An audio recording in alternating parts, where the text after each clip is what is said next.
Hello, everybody. Welcome to Lunchtime Detroit Lions Talk. It's brought to you by the Detroit Lions on the Prowl and the Belly Up Sports Network. Today, we got a big trade in the NFL, and the Lions sign a cornerback. There's a lot of other news and rumors today, so we're going to get to that as well. But first, let me bring in my main man, the man of steel himself, Curt Steele. What up, though? Welcome to the show, people. You know who we are. We are Detroit Lions on the Prowl, your home for Detroit Lions news and rumors. We got your comment cards. We got Detroit Lions trivia. We got the Wall of Fame. And we got dessert with your man, Curt.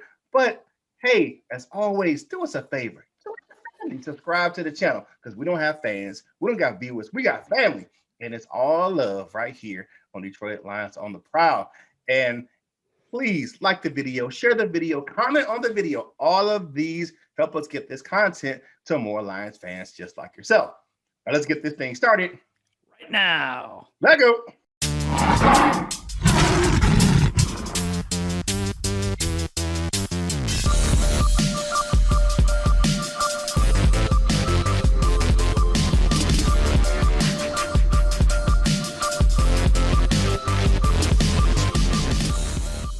Hey, welcome back to the show, people. Now, there was some big news in the NFL yesterday. Big trade between the team that lives a couple hours from me and a team in the metropolitan New York area. Jim, what you got on that trade? Well, we got Sam Darnold going to the Carolina Panthers. So now the New York Jets are going to be on the clock. We already know the number one pick we believe is Trevor Lawrence. Now number 2 will be a quarterback as well. Number 3 will be a quarterback as well. So this is shaping up to be quite an interesting draft. So here's the trade. Sam Darnold goes to Carolina. The Jets receive 3 picks. They only get a 6th rounder this year, which is a little bit okay. And next year they get a 2nd rounder and a 4th rounder. Makes what we got for Stafford. We fleeced them. I'm just saying, you know, because he was the number 3 overall draft pick in 2018, goes to Carolina. So Carolina has him, and as Curt likes to say, Teddy Two Gloves, I think, is over there as well. Yeah. Or did he leave out? No, he's still there. Yeah. Teddy Two Gloves is still there. So they got both those quarterbacks. I think Darnold's going to be the starter over there. So what does this mean? What does this mean for our Detroit Lions? Oh, wow. Now, for me, and I think we agree on this, is going to make it harder for us to find a trade partner to trade down with. Yeah. So it looks like, you know, that we're going to be at 7 just because of the fact that how many teams that really need a quarterback are going to be willing to trade up. Most of them that were in dire straits for a quarterback have already traded up. So, or the Jets that were already there, they've already gotten rid of the quarterback that they had. So, okay, they're still in, they know they're going to get their quarterback, probably Zach Wilson with the number 2 pick overall. Yeah. So, you just look at the interaction that Zach Wilson had with the coaching staff and the general manager of the Jets during his pro day. I think that's a foregone conclusion that he's going to the Jets. Yeah, I think that too. I think Fields falls. And I'm not sure. I'm telling you, I don't know. I think Sewell's now a potential candidate for the Lions at 7. So I think this is actually a good thing. If you wanted to trade down, this is a terrible thing for Detroit. Denver would have liked to have jumped Carolina to get a quarterback, but now they know Carolina's not picking quarterback anymore. So it's going to be harder. I think New England, if Fields is there, it's possible New England might want to come up, but we're looking at much later picks now. Yeah. We're looking at much later draft picks now. And I think we stay at 7 now. I totally believe we're staying at 7. Rashawn Slater is going to be there. I think the only team for me that has the potential to grab Sewell is Cincinnati. But Cincinnati, I thought they were looking to trade out. No, Atlanta's looking to trade out. Atlanta's looking to trade out. That was another place I thought, could go quarterback or could go offensive tackle, possibly a weapon there. But yeah, you look at Cincinnati. Would they go Jamar Chase there? Would they put a weapon? You know what? It's a possibility, but because of the fact that they got rid of AJ Green. Yeah. So they need another target. So Yeah. so I think that they may go Jamar Chase just because of the fact of the familiarity of Jamar Chase and Joe Burrow. Because if you look at the season that they had when they won the national championship, that was his number one weapon. So you bring in, his number one weapon from college, the national championship season to Cincinnati as a pretty much a security blanket for him.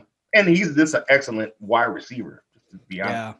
Yeah, he is. And we're going to do another mock draft. It's just going to be 1 through 10 like we did before. Mhm. We talked about it quite a bit, but because of all these trades and things that are different now, Yeah, we're going to do another one. That will be Thursday morning. We're going to do that Thursday. And so you guys all know, unless there's some huge breaking news or something that we have to cover, that will be on Thursday. Also, remember that we have a live show tomorrow at 1 o'clock. Oh, I 1 o'clock. 1 o'clock for our gold members. And that will be live on Zoom, and you guys can interact with us and ask your questions, and we could just talk Lions football and kick back and have a really good time. That's at 1 o'clock tomorrow. So I just want to make sure that everybody knew that. Now I'm going to put the link for the Zoom link for the gold members in that gold member thing. I just wanted to make sure. Yeah. Had to do it. Okay. Yeah. So there's a lot of programming notes this week, and we'll get to more of those after we get through more of the show today. So Detroit Lions signed cornerback Quinton Dunbar to a 1-year deal. So we got another corner. What do you think about this kid, Curt? Now, I like this signing. The guy was actually rated pretty high coming out in 2019. He's like one of the top in the top 10 of cornerbacks rated by Pro Football Focus. Mm-hmm. I know a lot of people have some, qualms about him having injuries and stuff like that, and that's to be understandable to a certain extent. Now, here's my I guess my thinking about injured players, right? So you kind of got categories of injured players. You got players who want to be injured and players who have not been injured yet. So football is a collision sport. So it's not, people say contact sport, it's a collision sport because you got people who are going to bang themselves together. So it's a collision sport. So there's not a player in the NFL that has never suffered an injury. It's just the extent of the injury. So here's another subcategory. Then you have people who have had minor injuries, and then people who have had, pretty traumatic injuries, like really, season ending or, something that takes them out of the lineup for a long time. And then you have another subcategory in those. So you have the guys that can come back. And you have guys that will come back fully, and then guys that will come back, a shell of themselves. And then you have guys that are going to be career ending. They're never going to be the same. So I think there's another category in that, Curt. What's that? I think that's injury prone players. There are guys that are injury prone. I get you. There is that category as well that are going to get continually to be injured or have minor injuries throughout their career. And those are the ones that we seem to attract. Can they ever perform back to their highest level? It's always going to be a crapshoot in the league. That's why it's a league of attrition, because people are always coming in the next year to try to take your spot. And if you're injured, it's always going to be where you're going to have to play for a smaller contract or a lesser contract, or you're going to have to find somewhere else to play. And do people value what you have on tape? And can you get back to the status of what you were at your highest level during your playing career? And it's going to be a crapshoot. But that's why I think that Brad Holmes and Dan Campbell are signing these players, and they're giving them the opportunity to kind of get back to that, knowing that they don't, know what they were working with. And Mr. Disneyland himself is making these, small deals where they can get a 1-year prove-it deal. It's not going to cost the Lions a lot on the cap space. And again, I think they're getting what they need. And not who they're getting what they want, who they want. No, what they want, but not who they want. Yeah. So it's going to be where, but this Quinton Dunbar may be, he may turn into who they want, but right now he's what they want. along with a lot of other players. It concerns me the signing of injured players, because this is a tradition in Detroit. I know people are going to get on me for this, but I don't care. Kerryon Johnson, supposed to be a great running back and injury prone. And I'm just going to say it like it is. Javid Best, we drafted him with the concussions concerns, and we already knew. that guy had plenty of concussions in college. Yeah, like after at Cal, he was the guy we just signed had what, Achilles injury. I saw Javid Best throw up on the field and when he was at Cal. Yeah. So yeah, Quinton Dunbar. Isn't it Achilles? I thought it was. I might be wrong on that. I'm not sure. But I'm saying, all I'm saying is you know, you just look at our past. You look at even look right now. You know, have you had an Austin Bryant sighting in the last couple of years? I mean, he's only played a few games because he was injured, and we should have known. This is the thing. But here's the problem. Here's the good part. Okay, so that's the negative view. Here's the good view. Okay, we got him on a 1-year deal. We got a 1-year prove it deal. Disner does it again. Holmes does it again, you know, and they get a guy that, hey, he could be, but he might not be. But they're not signing him to crazy money, 5-year deals or all this other stuff that we've been used to. They're signing him to a 1-year deal, prove it deal. Hey, I'm fine with that. I'm absolutely fine with that, because it's not a huge investment into that one player. And I think that we've done a lot of that this year. We've signed a lot of people with a lot to prove. It could turn out great. It could turn out to be, we need to try to find people to field the team. It could turn out one of two ways is what I think. But I like the kid. I mean, like I said, I think it was 2019. He was amazing. I mean, before he got hurt, you know, and that's what we always say in Detroit. But before he got hurt, he was rated number 2 overall by PFF. Okay, that would have worked. NFL. Number 2. Yeah, in the NFL. I mean, I know he was pretty good in Seattle. Really good. Yeah, really good. But he got hurt, and we don't know how he's going to come back from that injury. But it does solidify the quarterback position. I'm not sure he's going to be ready for the season, and when the season starts, not sure. Yeah, he played 6 games last year. But then he got hurt after the 6th game. Yeah. So I'm not sure he's going to be back right away. I don't know. Could be. Not saying he's not going to be, but I think it's a crapshoot there. Okay. Yeah, it's let's see. I'm gonna make sure I know so we know what we're talking about with the injury. Yeah. I'm trying to just kind of make sure that I know that. You do that. I'm going to go ahead and go on to the next thing, and then we'll come back to it. Frank Ragnow deemed Detroit Lions best draft pick of the decade. Now, Christopher Knox of Bleacher Report offers his list on the best draft picks each team has made in the past decade. So Frank Ragnow, an offensive lineman, go figure, is the best draft pick of the decade.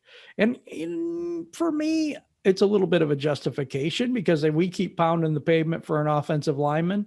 We've had a couple people. I had one guy, he's like, oh, you know, you guys are talking about offense when our defense is terrible. I got to unsubscribe. Well, you can unsubscribe from football, because we have to have somebody protecting Goff. We have almost an offensive line. Let's complete the offensive line, because for Barry Sanders, we didn't have a great offensive line. For Calvin Johnson, Matthew Stafford, we've had all these position players that are absolutely incredible, Hall of Famers, but yet we didn't win anything. So let's build the offensive line for once and see if that works. I listened to Luke G's thing last night. He was doing the same thing. He had this graph that he put up about, you know, throwing to anybody and the quarterback is upright. Throw it to Jamar Chase, but the quarterback's on his back dead and stuff. It was a little graph.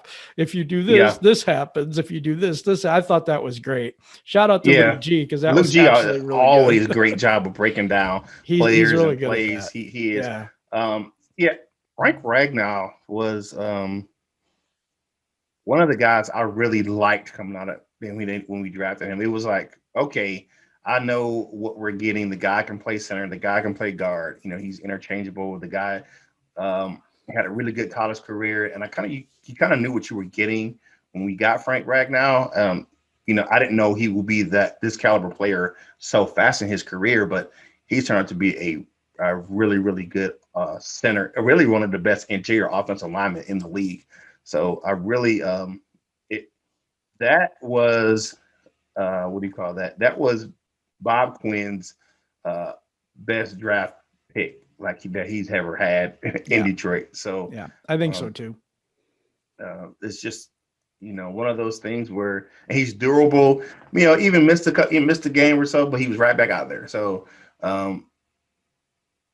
he's one of those. Oh, sorry. Go ahead. Yeah, and he's an interesting guy too. I like to see his fishing stuff on social media. His dog. So it's just like he's one of the guys that I really from kind of Minnesota. just like. That's what they do up there with all them lakes they got up there. Yeah. Well, I got a little more information on Dunbar. And Dunbar, he did require surgery, but he had a knee injury. It wasn't an Achilles. Yeah. So I just want to make sure, because that's a huge difference. It really is. But injuries have been a problem for him. He's been limited to just 24 games. He's 28 years old. But he's been limited to 24 games over the last 3 seasons because of injury. 6'2", 200 pounds. And had one of those interceptions in 2019 against our Detroit Lions. So glad he's on our side now. Stafford threw him one. Good, but he's got some pretty good size for a corner, 6'2". You know what I'm saying? That's a pretty decent size. Yeah, he's good size. I like the fact that he's going to come on kind of a 1 year prove it. We're not breaking the bank to get, and if he can play anywhere close to what he played in Seattle, that's or at Washington, we're getting a steal. Yeah, I totally agree with you. The other thing is Will Parks is scheduled to visit the Lions, but with the Dunbar signing, I'm not sure that's actually going to happen. Parks is a DB out of San Francisco, so I'm not sure. I don't know if they're still looking for another corner or DB or what, but after this signing, I don't think it's going to happen. The really thing is that can he play safety? Because we're short on safeties right now. We really are. Really are. And we need a starting safety. Well, Will Harris is not hit right now. And the draft, I know people are high on a couple guys in the draft, but I don't really think safety is one of the strongest portions of this draft. I really don't. I think that you could pick somebody in the second round and that it makes sense, but you could also they could fall to the 4th round and it makes sense for me. Some of these guys have a lot of it's not a deep safety marks. Class. Yeah, it's not like a deep class for safety. Corners, a couple guys out that's pretty good out there. I think really the biggest position that has a lot of depth in this class is wide receiver. There's a lot of wide receivers. There's a lot of good ones. And that's why I say why do you want to go out and get a wide receiver? Oh, the offense is so terrible. No, you need an offensive lineman. And because we need to establish the running game this year, we need to have play action pass for Jared Goff. I know people are all like, well, the defense needs to be addressed. Well, yes, it needs to be addressed, but this isn't a big, strong defensive class. If you like Micah Parsons, you can get a lot of guys down in the draft, this class and this draft class for defense. You can get a lot of guys in the middle to late rounds. I agree with that. But also, if you're looking at 7, we're not going to be trading back as far as I can tell, unless it's New England. But if you, and I've heard a lot of people pound the pavement for Micah Parsons, and he could be a great linebacker. I'm not going to say he's not going to be a great linebacker, but I think his value is not 7. That's just my personal opinion. I don't see that. But if you got Penei Sewell dropping or you got Rashawn Slater there, I'm running up to the podium because it solidifies both of those right guys tackle position. Off the charts as far as their RAS score, what their combine numbers, pro day numbers, because we didn't have a combine, but looking at how their measurables, I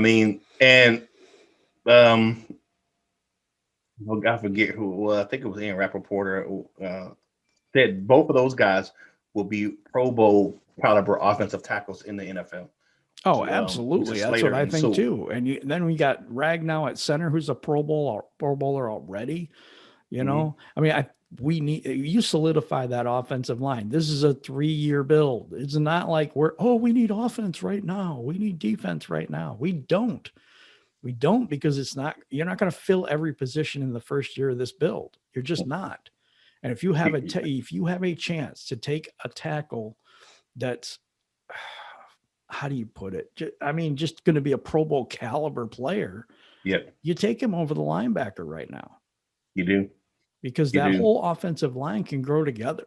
Yeah. Because for me, the biggest investments for the Lions, just in my opinion, have been on the offensive side, and you need to protect those investments. Jared Goff, Jamal Williams, those are your biggest. Swift. DeAndre, those are your biggest investments on the team right now, and you want to make sure that you make that investment. And you're going to be able to address, and then the scheme for the Lions as far as the defense is concerned.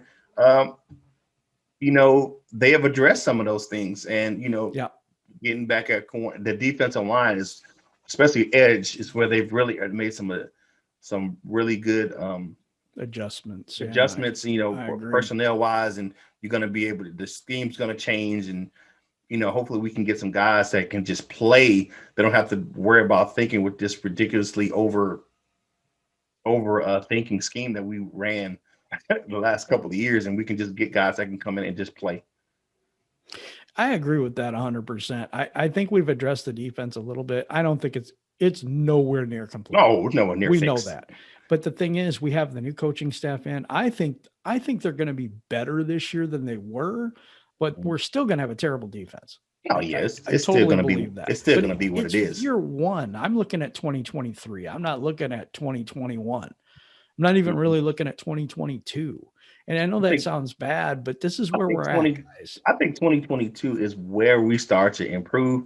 I'm not saying that we're going to be tons, eons better than what we are, currently, but I think that's where we're going to start to see, the improvement and the better competing Detroit Lions than what we're going to do this year. And like I said, people are killing us for the offensive tackle idea, and I can't understand it. I'm like, it's a better defensive draft next year. I just I don't understand it. You've got to get the best player right now. Mm-hmm. And if he's there, to be honest with you, if Sewell's there, that is the best player available on the right. Right. And we can get wide receivers in the later rounds. Safety is a concern. It is. Yep. It's a concern. I think we'll address it through free agency. I really do. Mm-hmm. But, there's decent ones in the second round, third round. I'm not sold on any one of these guys, to be quite honest about it. Just me. There's not a lot of first round talent at safety this year. There's another defense. There's not a lot of top 10 defense talent in this draft as well. This is not. I got linebackers I like. I got people I like. But, I just think it's too high at 7. Okay, we've beat that horse to death now. So let's go. All right, now it's time to look at some Detroit Lions on the Prowl trivia. Jim, what you got for yesterday's question? Yesterday's question was, even though this former player never made the Pro Bowl in his 11 years as a Lion, his teammates still voted him as their offensive MVP in 2003. 2003. Oh, man. Any guesses? Shepard? Who? The tight end? What's his name? Shepard? No. It was close. Corey Schlesinger. The fullback. Yeah. I remember that guy. He was an honorable mention or something like that for the Pro Bowl, but he never actually made it. Actually made it. He was an alternate? He was an alternate, yeah. Okay. Yeah. Cool. So the winners are South Detroiter on Twitter, and again, Pete Ledesma. Are you Googling? We're just asking, man. You answer these like every time. Starting to get that impression. Just make sure that we're not Googling that. I don't know. He might be really, really smart. That's probably what's going on. That's probably it. It is probably it. All right. Now it is time for the Wall of Fame. It is time for these members to get recognized in our bronze category. We got Detroit Drew, Midwest Lion, Art Allen, and North End Ken. Hey, I'm from the North End of Flint, so you know how we do it. All right, so members, you got Nomis J and Go Lions. Lions. All right, then our gold members, $1 million. You know, we got Bob Corso, Turner Burley, Just in the D, Show Me BC, Miles Gibb, Brandy Prince, Gridiron Blitz, and the Doctor. Dr. Detroit is always in. And for more information about becoming a member of the channel, just click the Join Now button down in the description. That sounds really good. Now we're going to go to our comment cards and what you had to say. So this was a funny one, so I led off with this one. It's Be Ready Athletics at KZoo Ninja. Of course, I'm going to butcher his name, even though I know how to say it. Another great show. What would some of the rides be at Disneyland? What would some of the rides be called? And so I responded and I said Space Cap Mountain would be mine. If you have one, and I'm going to make this the question of the day just because I want to have fun with it. So if you have some rides that would be at Disneyland, let me know what you come up with. Let's get really creative and we'll put some of that in the comment cards tomorrow and just have some fun with it. All right. Bubba Bo says they say they butchered names, but I wouldn't do any better. Laugh out loud. Great show as always. Hey, thanks, Bubba Bo. We appreciate that. Thank you. Harpazo Snatched says, great job, guys. Whatever happened to T.Y. Johnson? I think that's Ty Johnson. Ty Johnson. He was at the Jets. Yeah, he went to the Jets. We cut him. I think that's what his name is. Got him last year, late rounds. Ty great Johnson. Show. Yep. Well, no, 2 years out of Maryland. That was yesterday. Last year was the second year, and we traded him to the Jets. We did. Yeah. We traded him, or did we cut him? I think either we traded him or cut him. I'm not sure. No, okay. We cut him. He was a camp cut. That's what it was. Yeah, it was a camp cut. Yeah. Says great show, guys. Keep it up. I always push the like button. Thank you for that. Hey, we really appreciate that. Yeah, he was a later round guy. Yeah, on the University of Maryland. I remember Ty Johnson. He was pretty fast. He was fast, but he just never did anything. Yeah. Mellow Mo says we could call our backfield the Dirty 30s. I like that because they're all in the 30s. They're the Dirty 30s. You know what, though? That is definitely a creative name for the backfield that we have in Detroit right now. It honestly is. I'm like, that's a really good name. Yeah. All right, John Robinson of the old show Lost in Space, I think. No, I'm kidding. Yeah. In the past, we passed on the best player available and overdrafted a need. I'm okay with Pitts being our pick rather than the pick that didn't pan out. As we go watch pick, go multiple Pro Bowls, and the Lions fan grumble about not getting Aaron Donald when we passed up on him for Ebron. Keep up the great content. Okay, thank you. I mean, that's one opinion. I love Pitts. I'm not saying I don't like him. He ain't gonna be there. He's not gonna be there. Oh yeah. He's not gonna be. I really see him in Miami. There's no way in hell he's going to be. I don't think so either. But hey, you never know with the top four quarterbacks. My goodness, it seems like they may go right in that first five area. So I don't know. Yeah, it looks like it's going to be a quarterback late in top 10, just to me. And I think most of those guys are already invited to Cleveland to be at the draft. Right. So, yeah. All right. Last one, Doug Prince, 72. Hey, I like that 72 number. That's the year I was born. All right. Guys' thoughts on stealing Eric Wilson, linebacker from the Vikings, played 96.3% of the snaps last year since he's been healthy, or Andrew Sedano, the safety from the Browns, played in 14 games, 85.3%. I think he was added late. Okay. Yeah, I've got some thoughts on that. Okay. Wilson, he's good. I actually like Wilson. I think that he put up some good numbers behind a pretty bad offensive line.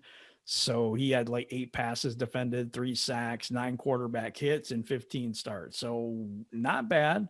I think we need linebackers still. So I would take. So these guys are free agents out there still, or he's a free agent. Yeah. And then Stadano's a free agent as well. Yeah, I don't like him very much, to be honest with you. He's a good backup player, and I don't think that Okay, so last year he was playing really, really well, and PFF rated him very high, 89.7 or something like that. Right. And then Grant Delpit, their starter, tore his Achilles. And then when he Okay. went into the starting role, he was not as good. He dropped like a rock. So his grade went down to 45.4 as a starter. Okay. So for me, if it's depth, okay, but I think we need more of a starter here right now. So I Mm-hmm. would pass on him. Mm-hmm. Even though he's pretty good, I'm not saying he's not good and he could fill a great role as a backup. That'd be fine. But if I'm going Mm-hmm. to get one of these two, I'm going for Wilson. That's what I'm going to do. Mr. Wilson. That's what I'm going to do. Okay. Cool. That was my Well, Dennis the Menace thing. That's a yeah. long time ago. Hey, that's what you had to say about yesterday's show. We always appreciate you guys getting the comments in. We look forward to reading your comments because We they're do. always interesting, and we like that right here on Detroit Lions. We did the question of the day already today, and it's just having a fun time with the Disneyland theme.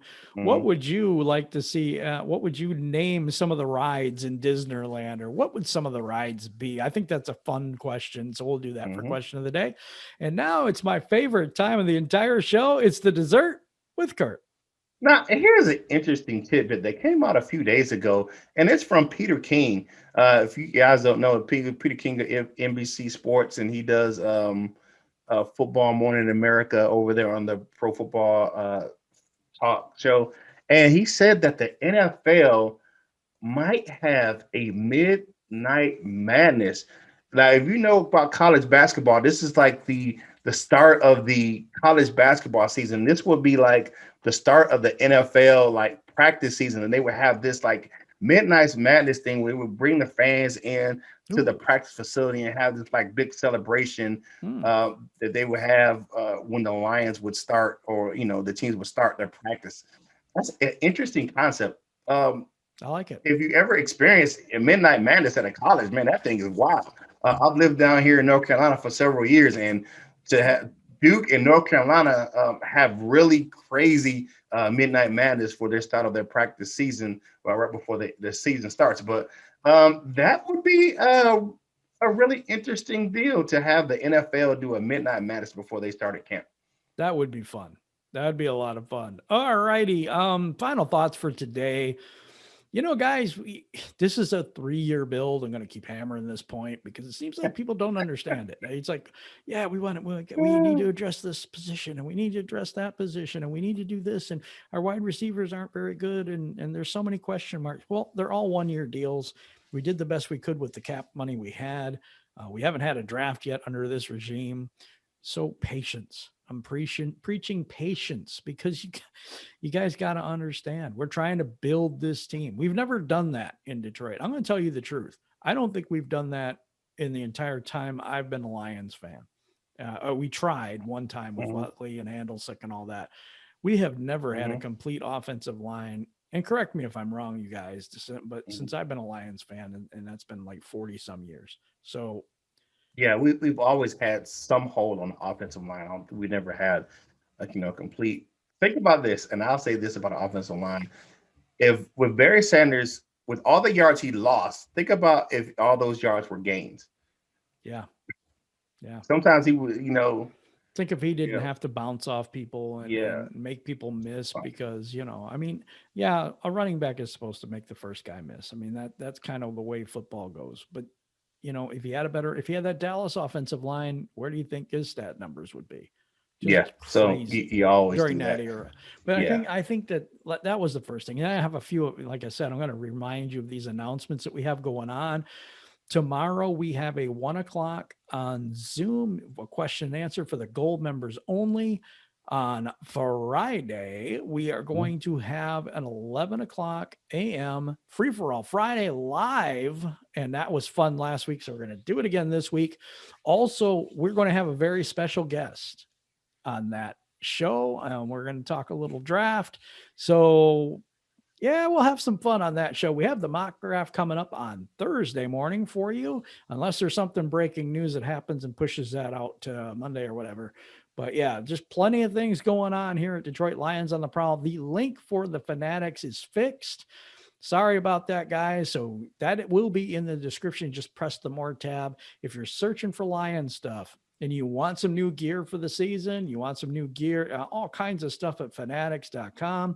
If you use our link, and it helps support the show buying stuff you're going to buy anyway. So it's a win-win. It's a no-brainer. Click the link, go shopping for your Detroit Lions gear, and you'll help the show by doing that. All right, my final thoughts are it's still a build, people, and you're not going to be able to address all the needs in 1 year. You're just going to have to space it out over a little bit of time. And then once you do that, you can build a complete team instead of just trying to piecemeal it together in 1 year. So like Jim said, hey, go over there and support us on Fanatics and join their rewards program. Hey, my rewards, you build up enough points, you get some free gear. So the Fan Cash Awards program over there is really great. And you know, all the fly gear you see Curt still wear on the show, most likely I got it from fanatics.com. So go over there and help us out. You can check us out over on bellyupsports.com. They just redid their website. Tons of content over there. So go over there and check out our show right there on bellyupsports.com. Tons of different podcasts and writers. So go over there and check us out. And boy, man, you know what? It is so great to be with you guys. We love doing this show, and it's Lions fans. We're Lions fans just like you guys are. So, you know, don't be down on us because you think we're being negative. No, we're just being real. And it's always, I'd rather be 100 than be 50 and telling you some BS. So that's always what we try to do right here on Detroit Lions on the Prowl. It is Tuesday morning. Hey, the week is started. Go about your day. Guess what? I want you to do always be with your loved ones, love one another, treat people the way they want to be treated. So just treat them like you treat yourself. And that is always going to be good. And as you go about your day, you know what you got to do, baby. You got to boss up, ball out, and be the best version of you that you can be. For my man, Jim, right here on Detroit Lions on the Prowl, this is Curt Steele. And we will holler at you real soon.